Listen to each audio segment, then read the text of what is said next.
Hello students, कैसे हैं? बढ़िया, फर्स्ट क्लास। आज हम लोग अपने टैक्सेशन में एक बहुत इंपॉर्टेंट चैप्टर करने जा रहे हैं। है तो इम्पॉर्टेंट क्योंकि इसका आपके प्रैक्टिकल लाइफ में बहुत ज़्यादा इम्पैक्ट पड़ता है।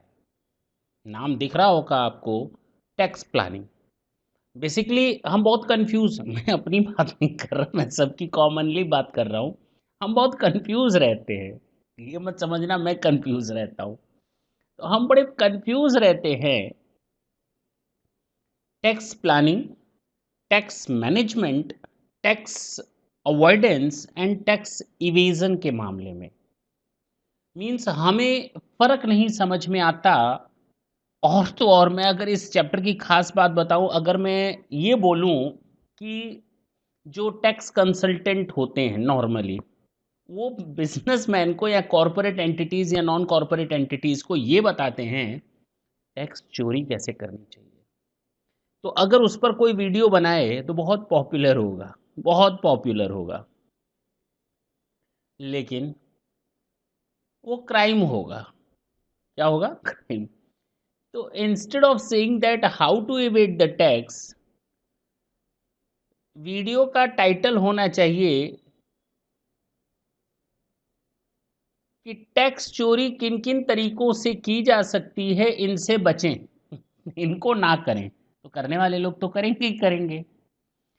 तो कहने का मतलब ये है कि ये चैप्टर बहुत इंपॉर्टेंट रोल प्ले करता है आपके प्रैक्टिकल लाइफ में भी, और आपको ये समझाने में हेल्पफुल होता है कि आप टैक्स प्रैक्टिस कैसे करें।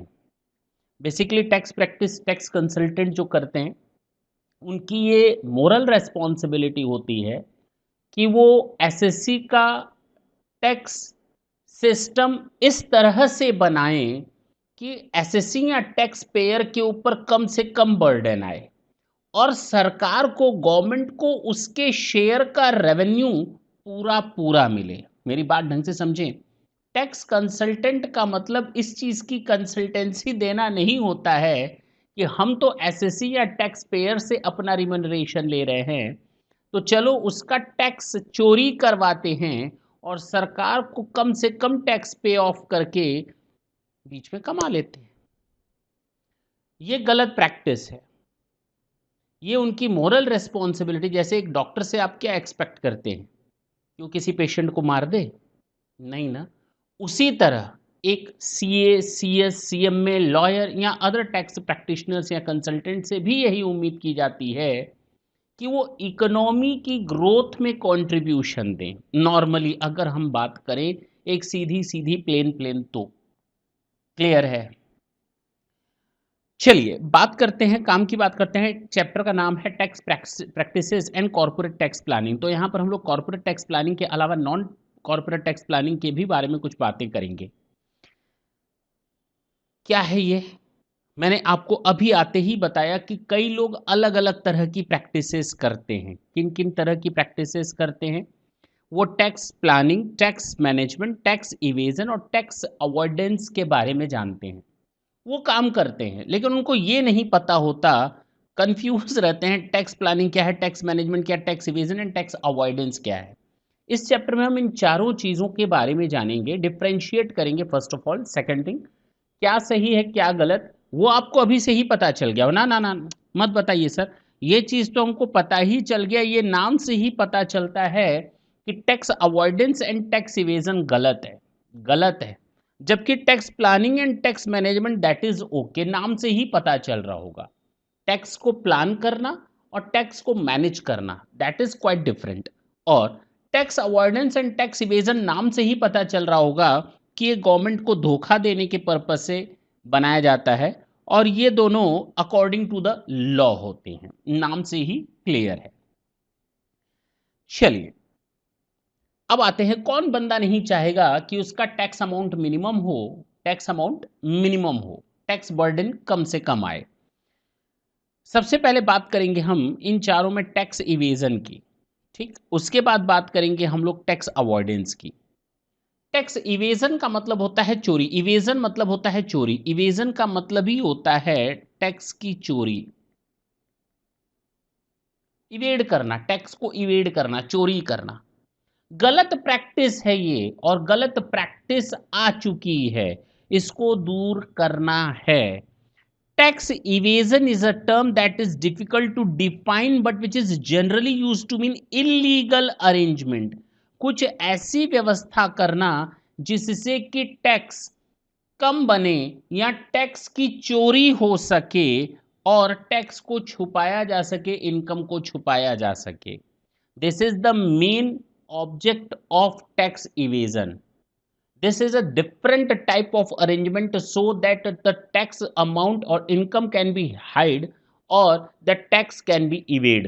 This is the main object. Okay, the taxpayer pay less than he is legally obligated to pay by hiding income or information from the tax authorities. Clear है?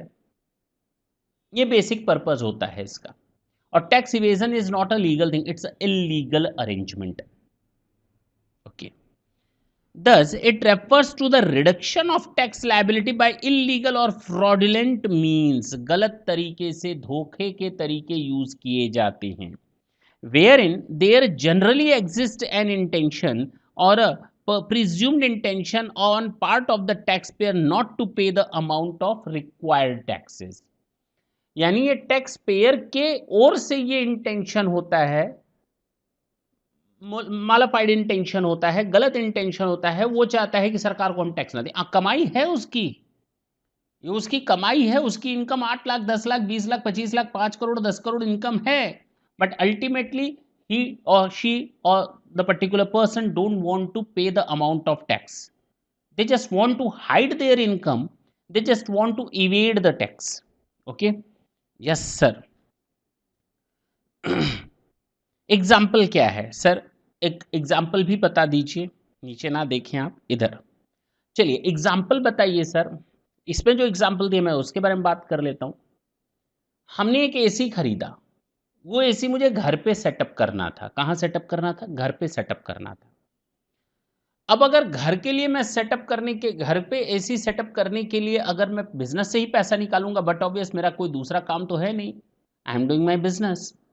तो मैंने क्या किया, मैंने वो एसी बिजनेस के नाम से ले लिया और उसको इंस्टॉल करवाया घर पे। मेरी बात ढंग से समझें, मैंने वो एसी बिजनेस का फंड यूज करते, वैसे भी मैं बिजनेस का फंड यूज करता, वैसे भी मैं बिजनेस का फंड ही यूज कर रहा हूं। I paid the amount from my bank account to the shopkeeper and get it installed in my home. अब इसका क्या क्या घाटा और फायदा हुआ गवर्नमेंट को, जरा ये देखो, किसे फायदा किसे घाटा। सबसे पहला जो हमें फायदा मिला, मैंने उसको ऑफिस में इंस्टॉल करवाया या अपने प्रीमाइसेस, बिल्डिंग फैक्ट्री प्रीमाइसेस में इंस्टॉल करवाया, जनरल मैनेजर के रूप में, डायरेक्टर्स के रूप में सेटअप करवाया, और उसका डेप्रिसिएशन मैं लूंगा फ्यूचर में। क्या लूंगा? Because it's an asset to me. अब मैं उसका डेप्रिसिएशन लूंगा। अब डेप्रिसिएशन पीएल में डेबिट होता है, जिससे अब हमारा एक्सपेंस बढ़ेगा, एक्सपेंस बढ़ेगा और साथ ही साथ टैक्स लायबिलिटी कम होगी। ओके, क्योंकि इनकम कम हो गई। ऑन द अदर हैंड एक और नुकसान है सरकार को, मैं उस एसी पर जो जीएसटी का पेमेंट करूंगा, basically this is not GST, this is your income tax. लेकिन दूसरा फायदा और घाटा देख लिया जाए जो इस पे नहीं है, जीएसटी की क्रेडिट मैं ले लूंगा। अगर मैंने 70,000 का एसी खरीदा है और मैंने 2 मिनट के लिए मान लेते हैं 10,000 रुपए जीएसटी का पे ऑफ किया है, तो अगर मैं घर के लिए एसी दिखाता तो 70,000 प्लेन प्लेन वो मेरा ड्राइंग हो जाता, मुझे कोई बिजनेस में एक्सपेंडिचर की डिडक्शन नहीं मिलती, और ना तो डेप्रिसिएशन के तौर पर और ना मैं जीएसटी की क्रेडिट ले सकता था, क्योंकि पर्सनल कंजम्पशन है। लेकिन अब उसको बिजनेस में कंजम्पशन दिखाकर मैं डेप्रिसिएशन को एक्सपेंसेस की तरह दिखा करके इनकम को कम करके अपना टैक्स इवेट कर सकता हूं। हाँ, सेकंड जो उसका फायदा ले सकता हूं मैं, वो है जीएसटी का। किसका? जीएसटी का। तो ये एक निगेटिव चीज है और इससे गवर्नमेंट के शेयर का नुकसान होता है, गवर्नमेंट के शेयर का नुकसान होता है। लेकिन मैं किसी चीज़ को प्रूफ नहीं कर रहा लीगल इल्लीगल के बीच में। एक एग्ज़ाम्पल आपके सामने रखता हूँ। एक बिज़नेसमैन बिज़नेस कर रहा है, 2 मिनट के लिए आपके साथ शेयर करना इसलिए ज़रूरी है क्योंकि आप आगे चलकर यही काम करने वाले हैं। गलत सही आपका डिसीज़न है। और अरेंजमेंट सिस्टम क्या होना चाहिए, what the government expect from a businessman और tax payer and basically what they do directly और इनडायरेक्टली। एक बिज़नेसमैन देखने में तो आप लोगों को लगता है नॉर्मल, एक बंदे को दूर से लगता है कितना कमा रहा है। हाँ, बट ऑब्वियस कमा रहा है। वो इसलिए कमा रहा है क्योंकि उसने रातों की नींद हटा दी है अपनी। न दिल का सुकून, न रातों की नींद, न दिन का चैन, रात की नींद गई खत्म। ओके। खूब मेहनत करता है वो, बट ऑब्वियस है बियॉन्ड इमेजिनेशन जो स्ट्रगल और एफर्ट्स होते हैं बिजनेस में, सर होते हैं तो कमाता भी तो है। कभी उसके पास, अगर वो होटल रेस्टोरेंट, मैं एक बड़े रेस्टोरेंट होटल की बात कर लेता हूँ, उसके पास कभी एक नोटिस आएगा या ऑफिसर पहुंच जाएंगे उसके बिजनेस प्रीमाइसेस में, फूड डिपार्टमेंट के, एफएसएसएआई के, कभी उसके पास लेबर ऑफिस के ऑफिसर्स पहुंच जाएंगे पता करने के लिए कि कोई चाइल्ड लेबर तो काम नहीं कर रहा, 18 साल से 16 साल से कम उम्र का। और इनकम टैक्स डिपार्टमेंट का पंगा रहता ही है, सेल्स टैक्स डिपार्टमेंट यानी कि जीएसटी डिपार्टमेंट का पंगा रहता ही है, और पीएफ ईएसआई, इस तरह के ढेर सारे पंगे बेचारा अकेले झेलता है और डेली झेलता है। इसके अलावा जो उसके बाकी इश्यूज रहते हैं नॉर्मल जो बिजनेस में जनरेट होते हैं वो आपको बताया भी नहीं जा सकता। कभी किसी एम्प्लॉय का एक्सीडेंट हो गया, कभी कुछ कभी कुछ, कभी प्रीमाइस में आग लग गई, कभी कुछ, मतलब वो बिजनेसमैन बहुत परेशान रहता है जैसा कि हम लोग ऑब्जर्व करते हैं। तो और जाहिर सी बात है आपको ये प्रैक्टिस भी मालूम है मार्केट की, किसी से छुपी नहीं है, कि जो ऑफिसर्स होते हैं किसी भी डिपार्टमेंट के, वो अंडर द टेबल कुछ ना कुछ काम होता है, बट ऑब्वियस है अगर अंडर द टेबल काम हो रहा है तो ये पैसा, अब इलेक्ट्रिक डिपार्टमेंट को मैं भूल गया, गैस एलपीजी डिपार्टमेंट को मैं भूल गया, मतलब कई डिपार्टमेंट हैं, पॉल्यूशन डिपार्टमेंट होता है। अब वो बिजनेसमैन उन लोगों को ब्राइब्स कहाँ से दे? सर आप गलत बता रहे हैं। हाँ भाई सीधी सी बात है, जो प्रैक्टिकल है वो ब्राइब्स कहाँ से दे? वो तो उसी बिजनेस से कमा करके कुछ भी खर्च करेगा तो करेगा, कहाँ से देगा? वो चाहता है वो ईमानदारी से काम करे। वो बिजनेसमैन चाहता है वो कभी चोरी नहीं करेगा। जब वो बिजनेस को सेटअप किया तो उसने सोचा कि मैं ईमानदारी से गवर्नमेंट को टैक्सेस दूंगा, फलाना ढिमाका, मैं honesty is the best policy, he was thinking like that. अब हुआ क्या, जब उसके ऊपर ये मुसीबतें आने लगी, कोई आया 10,000 रुपये मांगा, कोई 15,000 रुपये मांगा, कोई 50,000 रुपये मांगा, कोई 5 लाख रुपये मांगा, आखिर ये पैसा वो लाएगा कहाँ से? कहाँ से लाएगा? अगर गवर्नमेंट ये परमिशन दे दे, अगर गवर्नमेंट ये बिजनेसमैन को परमिशन दे दे, भाई आप जो भी इस तरह का खर्चा करोगे आप बिजनेसमैन में एक्सपेंसेस में दिखाओ, ब्राइब्स एक्सपेंसेस दिखाओ, हम कुछ नहीं बोलेंगे। अगर गवर्नमेंट जिस दिन ये अलाउ कर दे कि आप ब्राइब्स एक्सपेंसेस दिखाओ, हम अलाउ कर देंगे। हम आपसे उनका नाम पता नहीं पूछेंगे जो आपसे ब्राइब्स मांग रहा है ना, नहीं पूछेंगे। 1 साल 2 साल के अंदर गवर्नमेंट को यह पता चल जाएगा कि कितनी ब्राइब्स जाती है और उसका इम्पैक्ट उनके सिस्टम पर कितना बुरा पड़ रहा है, और एटलीस्ट वो कंट्रोलिंग प्रोसीजर अडॉप्ट करेंगे। सर आप गलत बात कर रहे हैं, ऐसे ब्राइब्स एक्सपेंसेस, ऐसे तो सारा अमाउंट ब्राइब्स में लिख दिया जाएगा। अरे स्टार्ट तो करो, ऐसे कैसे सारा अमाउंट ब्राइब्स में लिख दिया जाएगा?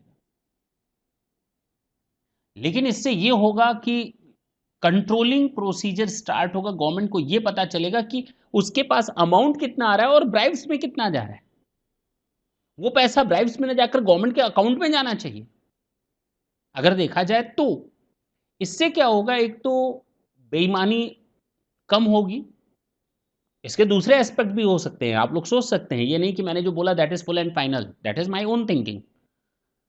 इसके दूसरे एस्पेक्ट भी हो सकते हैं कि भाई गवर्नमेंट को पता चलेगा कितना ब्राइब्स में जा रहा है, कितना उसका शेयर नुकसान में जा रहा है। मान लेते हैं 100 रुपये बचता है तो 10 रुपये की ब्राइब्स जाती है, तो गवर्नमेंट उसको 10 टाइम कर सकती है कि इतने रेवेन्यू मेरी हैम्पर हो रही है। इतनी रेवेन्यू मेरी हैम्पर हो रही है, गवर्नमेंट एक आइडिया लगा सकती है, वो कंट्रोलिंग प्रोसीजर स्टार्ट कर सकते हैं और इससे एक ईमानदारी आएगी बिजनेसमैन्स के अंदर कि चलो अब गवर्नमेंट को ही जब देना ही है, ब्राइब्स ना देकर गवर्नमेंट को देने में क्या बुराई है किसी को। कोई भी बंदा टैक्स चोरी नहीं करना चाहता अगर ईमानदारी से अगर उसके साथ काम किया जाए तो, जैसा कि मैंने देखा है मार्केट में। क्लियर है? तो दैट वाज अ सजेशन। हो सकता है आप में से आगे बढ़ करके धीरे धीरे इस चीज को लोग फैलाएं, अच्छी बात है। चलिए, अब यहां पर क्या है, टैक्स इवेजन, तो टैक्स चोरी करना कितना गलत काम है, लेकिन उसके पीछे की मजबूरी भी आप समझें। तो जब तक वो बिजनेसमैन 2 नंबर की सेल नहीं करेगा या इनकम हाइड नहीं करेगा, वो ब्राइब्स कैसे दे देगा? पक्की बात है ना। चलिए, टैक्स इवेजन में involve stating an untrue statement knowingly, submitting misleading documents, suppression of facts, not maintaining proper accounts of income earned. आप एक चीज देखते होंगे, अब एक चीज और दिमाग में आ गई, वो भी आपके साथ शेयर कर दूं। ये आप लोग ऑब्जर्व करते हैं, ये चीजें और आगे लाने की जरूरत है आप लोग के द्वारा। हम तो ला ही रहे हैं, आप लोग भी इस चीज को स्प्रेड कर सकते हैं। आप लोग के दिमाग में ये चीज होनी चाहिए, हो सकता है ना हो तो आ जाएगी। एक बंदा है, गरीब आदमी है, उसने हर महीने 10,000 20,000 25,000 ऐड कर कर कर कर कर कर कर करके उससे 20 25 30 लाख रुपए इकट्ठे किए और उसको एक जमीन खरीदनी है। मेरी बात ढंग से समझेंगे आप, उसको एक जमीन खरीदनी है। अब वो जो जमीन खरीदेगा तो कोशिश क्या करेगा, सस्ती जमीन मिले या महंगी जमीन मिले, वो कोशिश करेगा सस्ती जमीन मिले और कैसे भी करके वो एक सस्ती जमीन का अरेंजमेंट कर लेता है। ऐसी जमीन का अरेंजमेंट करता है भले ही वो गवर्नमेंट की नज़र में लीगल ना हो, और नॉर्मली ऐसा लोग करते भी हैं। उनको ये लगता है गवर्नमेंट का कोई बंदा आएगा घूस दे देंगे, या मैटर निपट चुका है, या पिछले चेन सर्किल क्या रही है उस जमीन की history, they are not concern with that. ठीक है ना। तो जमीन खरीद लेते हैं, लैंड बाय कर लेते हैं, बिल्डिंग बना लेते हैं, घर चल जाता है 10 साल 12 साल 15 साल। एक दिन नोटिस आता है कि भाई ज़मीन इलीगल है। ये ज़मीन अगर इलीगल थी तो रजिस्ट्री क्यों हुई? फर्स्ट ऑफ ऑल, ज़मीन की रजिस्ट्री नहीं होनी चाहिए थी। अगर रजिस्ट्री नहीं होती तो वहीं पर मैटर रुक जाता। उस बंदे का 30 40 लाख रुपए और फिर उसका बिल्डिंग का जो एक्सपेंडिचर हुआ वो बच जाता। आपने उसको पानी का कनेक्शन क्यों दिया? मैं गवर्नमेंट से पूछ रहा हूँ, आपने उसको पानी का कनेक्शन कैसे दिया, इलेक्ट्रिसिटी का कनेक्शन कैसे दिया, वहाँ इलेक्ट्रिक के वायर कहाँ कैसे पहुँच गए? अगर वो लीगल प्लेस नहीं था तो वहाँ कैसे जा सकता है सिस्टम? उस बंदे का तो सारा का सारा खर्चा बर्बाद हो गया, वो ज़मीन पर आ गया। ज़मीन पर क्या आ गया? लोन के कारण वो ज़मीन के अंदर चला गया। तो ऐसे भी केसेस देखे जाते हैं।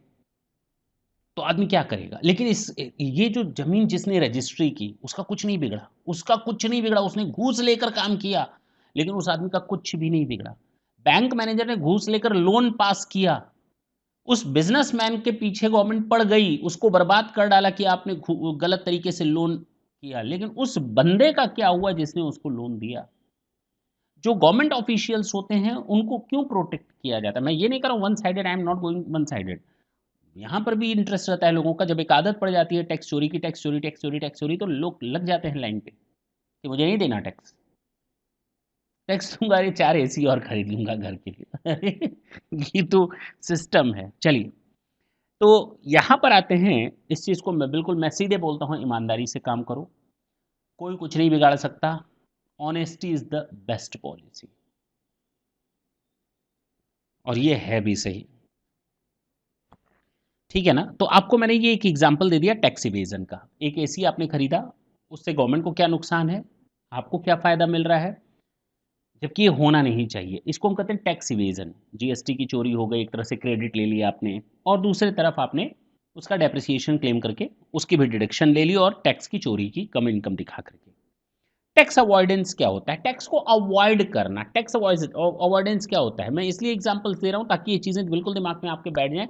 What is right, what is wrong, and what are the differences between the tax avoidance and tax evasion. Tax evasion जानबूझ करके चोरी करना, इस तरह से अरेंजमेंट करना, इस तरह से सिस्टम बनाना कि इनकम कम और इनकम को हाइड करना और एक्सपेंडिचर को बढ़ाकर और टैक्स की चोरी करना।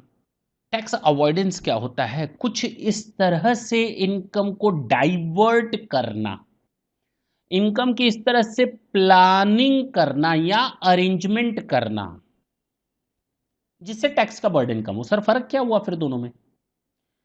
मेरी इनकम 10 लाख रुपए है, कितनी? और इस 10 लाख रुपए की इनकम में मैं चाहता हूं भाई मैं क्या करूं। मेरा भाई है,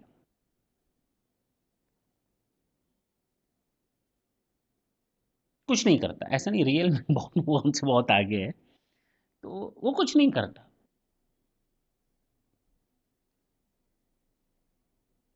मैंने सोचा 10 लाख रुपए की इनकम पर टैक्स देने से अच्छा है मैं इस इनकम का कुछ हिस्सा डाइवर्ट कर देता हूं अपने भाई के पास, और इस इनकम का कुछ हिस्सा मैं ट्रांसफर कर देता हूं अपनी वाइफ के पास।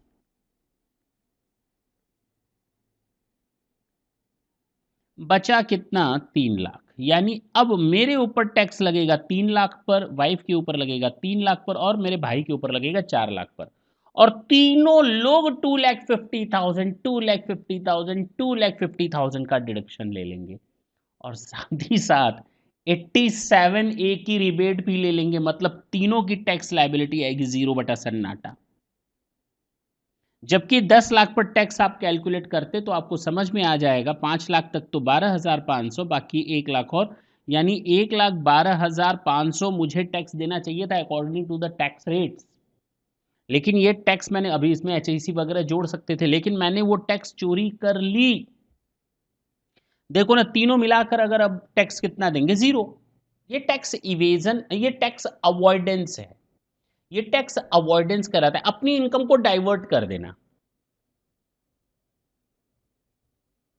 कोई बंदा है वो अपने एक एडल्ट सन या एडल्ट डॉटर के नाम कुछ अमाउंट ट्रांसफर कर दे रहा है, क्या दिक्कत है? अब वो इनकम उसके हाथ में जाएगी, इनकम को ही ट्रांसफर कर दिया, इनकम को ही रूट चेंज कर दिया। अब वो इनकम डायरेक्ट मेरे पास ना आकर उस बंदे के, मतलब मेरे पास नहीं, उस बंदे के पास डायरेक्ट ना आकर उसके बच्चे के पास चली गई, मेरे बच्चे उसके पास चली गई, शकुनी मामा उसके पास चली गई। वो इनकम डायरेक्टली उस बंदे के पास न जाकर उसकी वाइफ के पास चली गई। This is the diversion of the income. और इससे क्या हुआ? अल्टीमेटली टैक्स अवॉइड हुआ, इवेजन नहीं हुआ, टैक्स अवॉइड हुआ। क्या हुआ? टैक्स अवॉइड हुआ। तो this is a different type of arrangement. Tax avoidance is the act of dodging tax without actually breaking the law. मेरे पास ना 5 लाख रुपए 2 नंबर का पड़ा हुआ है, 2 मिनट के लिए सपोज करते हैं मेरे पास ये 5 लाख रुपए 2 नंबर के पड़े हुए हैं। अब मैं इसका यूज कैसे करूं, कैसे करूं, कैसे करूं, कैसे करूं, दिमाग काम नहीं कर रहा। मुझे एक एसेट खरीदनी है। मैंने ये 5 लाख कैश दे दिए अपने फ्रेंड को, और मैंने उससे एक चेक ले लिया अकाउंट पे ही। मैंने उसको बुक्स में लोन दिखा दिया कि मैंने लोन लिया है अपने दोस्त से, मैंने अपने दोस्त से लोन लिया, और मुझे उसको इंटरेस्ट भी देना है 18% के हिसाब से। कितने के रेट से? 18% के हिसाब से, 15% के हिसाब से। अब क्या हुआ, मैं हर साल उसको इंटरेस्ट भी दिखाता हूं, इंटरेस्ट तो मेरे ही पास रहता है, बेसिकली इंटरेस्ट तो कहीं गया ही नहीं। हर महीने इंटरेस्ट दे रहा हूं, हर महीने इंटरेस्ट दे रहा हूं, कोई दिक्कत नहीं, इंटरेस्ट दे करके डिडक्शन ले ले रहा हूं इंटरेस्ट। और साथ ही साथ जो एसेट खरीदूंगा उसका डेप्रिसिएशन तो मुझे मिलेगा ही, और 2 नंबर का पैसा 1 नंबर में आ गया।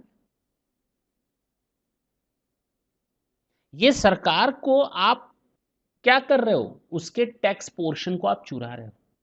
देखो ना, आपने यहां पर इंटरेस्ट का डिडक्शन ले लिया और लॉ को भी नहीं तोड़ा। एक तरह से देखो, लोन लिया, अब कहां से लिया नोबडी नोस, हो सकता है मैंने 2 नंबर का पैसा उसको दिया, उससे 1 नंबर का चेक ले लिया, और मैं उसको इंटरेस्ट दिखा रहा हूं। मैंने लॉ कहीं नहीं तोड़ा। वो 2 नंबर तो मैं बोलूंगा नहीं, मैं तो यही बोलूंगा कि भैया मैंने किसी से लोन लिया, मैं उसको इंटरेस्ट दे रहा हूं। गवर्नमेंट भी कहेगी हाँ बात तो सही है, हाँ। हाँ करने से नहीं होगा, वहां 90,000 एक तरह से देखो। तो मैंने सब्सटेंस ओवर फॉर्म, मैंने सिस्टम को इस तरह से कलरिंग कर दी कि अब वो मेरे इनकम एक्सपेंडिचर में आ रहा है। मैंने इस तरह से डिवाइस को यूज किया, कलर्ड कर दिया कि अब वो मेरा बिजनेस का नॉर्मल एक्सपेंडिचर शो हो रहा है कि आपने कहीं से लोन लिया है, उसको आप इंटरेस्ट पे ऑफ कर रहे हो। Any planning which tough done strictly according to the legal requirement defeats the basic intention of the legislature behind the statute could be termed as instances of the tax evasion. Okay. Example. अच्छा, the line of demarcation between tax planning and tax avoidance is very thin and blurred. अभी मैंने चूंकि आपको tax planning नहीं बताया तो मैं इस लाइन को अभी अवॉइड कर रहा हूँ। टैक्स को नहीं अवॉइड कर रहा, मैं इस लाइन को अवॉइड कर रहा हूँ। Okay. One may also divert a part of diversion of income, a part of their income to their adult children who are not yet earning and claim a further tax exemption of 250. सही है। दूसरा, similarly one may transfer money to their parents who are not earning and enjoy a tax exemption of 2,50,000, 3 lakhs or 5 lakhs according to their ages. फिर से वही problem. The clubbing rule do not apply to parents and there is no gift in case of money transfer. तो दूसरा फायदा, वहां पर तो clubbing rule भी एप्लीकेबल नहीं होता अगर कोई बच्चा अपने पेरेंट्स को कोई गिफ्ट वगैरह देता है। अच्छा, another common way of tax exemption. अच्छा, ये आपको मालूम होगा, चलिए छोड़ देते हैं, फिर कहानी स्टार्ट हो जाएगी। Another common way of tax exemption is taking of loan from relatives, जो मैंने बताया, and friends since gift tax doesn't apply on the same and the loan may be paid back with the normal interest rate. लो, ये problem है। तो कहने का मतलब ये जो है, ये आप लोग वहाँ पढ़ेंगे ट्रांसफ़र प्राइसिंग में, इस तरह के केसेस देखेंगे। आर्म्स लेंथ प्राइस वगैरह में आएगा, आपका देख चुके होंगे मोस्ट प्रोबेबली कई लोगों ने इंटरनेशनल टैक्सेशन में ट्रांसफ़र प्राइसिंग में आर्म्स लेंथ प्राइस वगैरह देखा होगा। उस आर्म्स लेंथ प्राइस को लाने के पीछे टारगेट भी, ऑब्जेक्ट भी यही था। आर्म्स लेंथ प्राइस को लाने के पीछे भी पर्पज़ यही था कि लोग टैक्स अवॉइड करते थे, अपनी सिस्टर कंसर्न्स वगैरह खोल लेते थे, दूसरी दूसरी कंट्रीज में टैक्स हेवेंस का सिस्टम अप्लाई करते थे वहां पर। अच्छा, in the judgement of Supreme Court McDowell's case, tax avoidance has been considered as heinous as tax evasion. He, ये बीच में डैश है, heinous as the tax evasion. Heinous का मतलब hein full of danger, ous का मतलब है यहां पर फुल ऑफ डेंजर या dangerous, and a crime against society. तो कई देश के केसेस में आपने देखा होगा कि सरकार ने हैवी पेनाल्टी लगा दी 100% से 300% तक। Yes, this is the case. चलिए, टैक्स मैनेजमेंट क्या है और टैक्स प्लानिंग क्या होती है, जरा उसके बारे में बात करते हैं। टैक्स मैनेजमेंट का मतलब होता है कि अगर हम सही समय पर रिटर्न भरें, सही समय पर इनकम टैक्स रिटर्न, तो क्या मेरे ऊपर नॉन फाइलिंग ऑफ रिटर्न या डिले फाइलिंग ऑफ रिटर्न की पेनाल्टी लगेगी? नहीं। क्या मेरा इंटरेस्ट वहां बचेगा? हाँ। अगर हम अपने टीडीएस सही समय पर जमा करें तो क्या हम उसके इंटरेस्ट और पेनाल्टी से बच सकते हैं? हाँ। तो कहने का मतलब tax management, you are needed to manage your tax, you are needed to make the payment of taxes in in a particular time time frame. Means जो चीज़ की ड्यू डेट है, उस ड्यू डेट या उसके अंदर आप उसको पे ऑफ कर दो। आप अपने डिफरेंट डिफरेंट लॉसेस से बच सकते हो, इंटरेस्ट से बच सकते हो, पेनाल्टी से बच सकते हो, इस तरह की चीज़ों से आप बच सकते हो। तो टैक्स मैनेजमेंट, जिससे आपके टैक्स का अमाउंट का नुकसान होता है इंटरेस्ट और पेनाल्टी दे करके, आप अपना टैक्स मैनेजमेंट इस तरह से करो कि कोई दिक्कत ना आए, आपका इंटरेस्ट भी ना लगे, पेनाल्टी भी ना लगे। इसको हम लोग कहते हैं tax management. Regular and timely compliance of law as well as the arrangement of the affair of the business in such a manner that it reduces the tax liability. Functions under tax management includes maintenance of accounts, filing of returns, reduction and deposit of TDS on timely basis, payment of tax on time, appear before the appellate authority, etc. Poor tax management can lead to imposition of interest, penalty and prosecution. Losses may not be allowed to be carried forward and set off. आपको भी मालूम है इस तरह के losses और interest penalty set of या carry forward नहीं किए जा सकते, ना तो उनका डिडक्शंस मिलता है। टैक्स प्लानिंग क्या है सर? टैक्स मैनेजमेंट तो समझ में आता है, टैक्स प्लानिंग फिर किस चिड़िया का नाम है? टैक्स इवेजन का मतलब कुछ इस तरह से अरेंजमेंट करना जिससे टैक्स की चोरी हो सके। और कानून तोड़कर टैक्स की चोरी करना बहुत बड़ी क्राइम है। टैक्स अवॉइडेंस, इनकम को इस तरह से डाइवर्ट करना कि बिना कानून को तोड़े उसका मिस यूटिलाइजेशन करते हुए, उसके इंटेंशन को ध्यान में ना रखते हुए हम अपनी इनकम को कम दिखा सकें, टैक्स को अवॉइड कर सकें। कुछ इस तरह का सिस्टम यूज करना।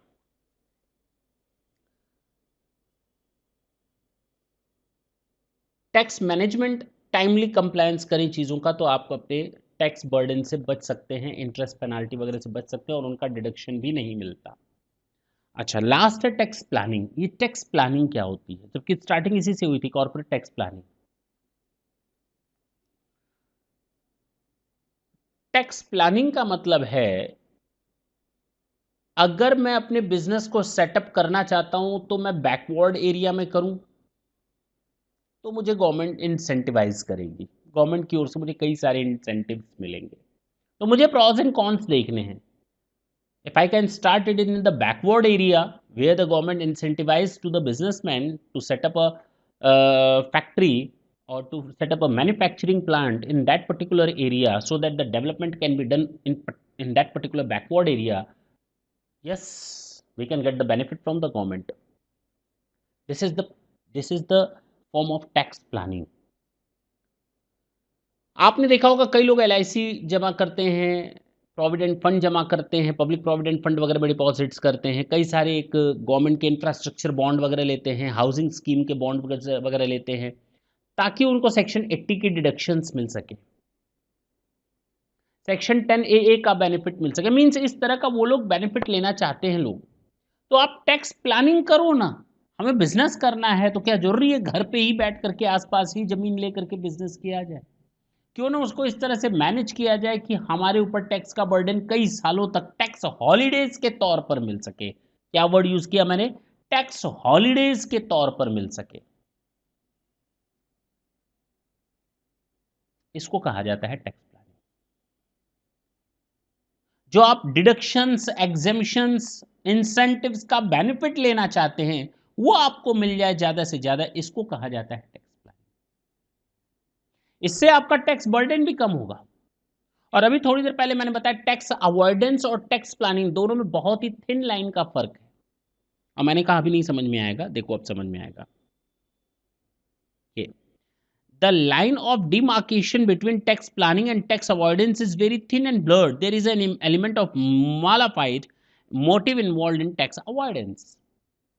जानबूझकर टैक्स की चोरी करना, टैक्स को कम देना, वो टैक्स अवॉइडेंस कहलाता है। जानबूझकर आपका इंटेंशन सही नहीं है, आप टैक्स का अमाउंट कम करना चाहते हो बिना लॉ को ब्रेक किए, उसको हम कहते हैं tax avoidance. Tax planning, law के कंप्लायंस करते हो, वहां पर भी लॉ को ब्रेक नहीं किया जाता, लेकिन वो गवर्नमेंट की स्कीम्स होती हैं, गवर्नमेंट के इंसेंटिव्स होते हैं, गवर्नमेंट के डिडक्शंस होते हैं, गवर्नमेंट के एग्जेम्पशंस होते हैं, उनको फॉलो करते हुए जब हम अपना टैक्स के बर्डन को कम करने की कोशिश करते हैं, उसको हम टैक्स प्लानिंग कहते हैं। Tax planning means compliances with the taxation provision in such a manner that full advantage of is taken of all the tax exemptions, deduction, concessions, rebates and relief permissible under the income tax so that the incidence of tax is the least. Doing business in an industrially backward state will entitle a necessity to claim under Section 80IB. Okay. Taking deduction under 80C by an individual by making contribution to PPF, tuition fee of the children in the school, paying life insurance premium, infrastructure bond, etc. Tax planning should not be done with an intent to defraud the revenue. उसको हम tax avoidance बोलते हैं. At times, though all transaction entered into by NSCC taken individually could be legally correct, yet on the whole these transaction may be devised. ठीक है, एक word आएगा substance over form, या form and substance. To test the same tax planning should be correct both in form and substance. ये form क्या होता है, ये सब्सटेंस क्या होता है?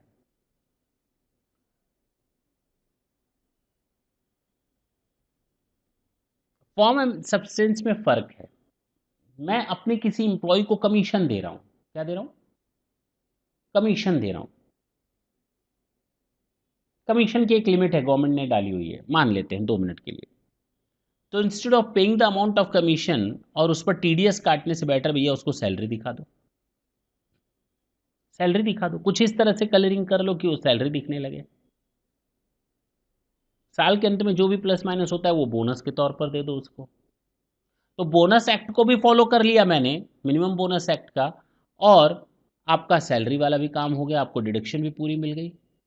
हो सकता है 5 लाख के अंदर हो तो वहां पर तो आपको टीडीएस भी नहीं काटना।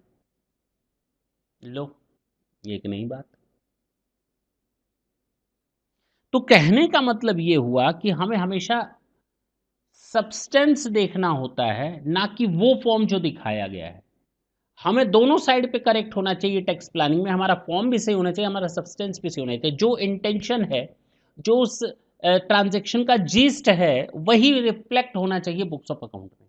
तो जो ट्रांजैक्शन किया गया है एक्चुअली वही रिफ्लेक्ट हो actually in are books of account, that is called form and substance. तो जिस तरीके से उसको दिखाया गया है, जो कलरिंग की गई है उसको उसको कहा जाता है फॉर्म। सब्सटेंस क्या था और क्या दिखाया जाना चाहिए था, तो क्या था और क्या दिखाया गया, इन दोनों में अगर फर्क है तो उसको कहा जाता है, वहां पर हम लोग तवज्जो सब्सटेंस को देते हैं, ना कि फॉर्म को। आपने क्या दिखाया, we are not concern with that. What should be done, that is important. For the purpose of tax planning both of these two things, form and substance, must be the same. Is it clear?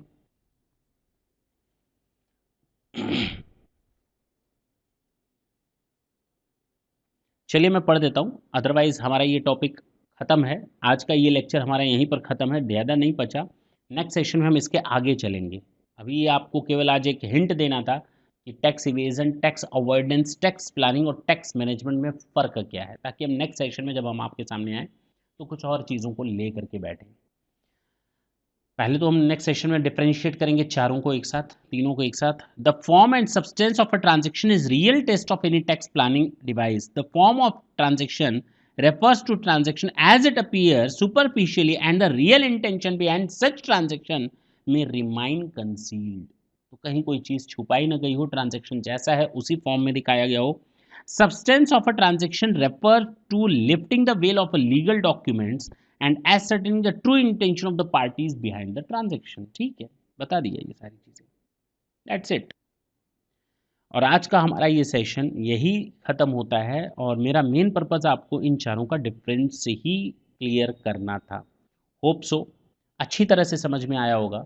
Next session में हम आपके साथ फिर मिलेंगे, इसके आगे के points के बारे में डिस्कस करेंगे। तब तक के लिए tata and bye bye, thank you.